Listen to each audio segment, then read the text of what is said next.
In this video, we're going to go over the installation of a Clayton drop-in motor for our random orbital sanders. There's a couple different tools you're going to need for this operation.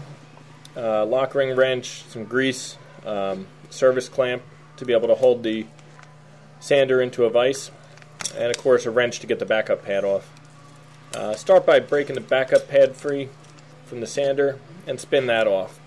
Once that's off, you'll get a good look at the bottom of the sander, which is the shaft balancer, and that's the motor you're looking at.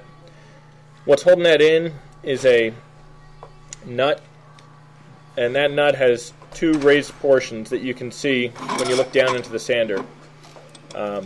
What you'll want to do is take your lock ring wrench and position it over those two raised portions of the nut and spin it so that you get the motor loosened up. Once you have that unscrewed, you'll be able to use some just light force to pull the motor out.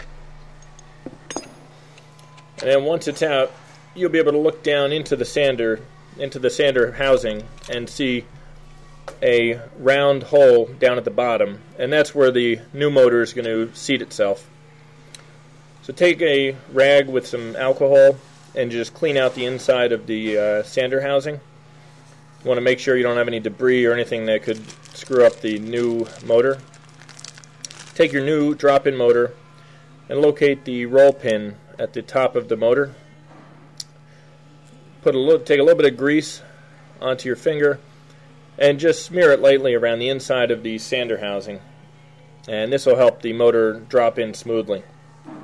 Now, as you put the motor in, you're going to need to line up this roll pin with that hole that we identified in the housing previously. And it'll take a few times to get this right. Once you get the hang of it, it gets a lot easier.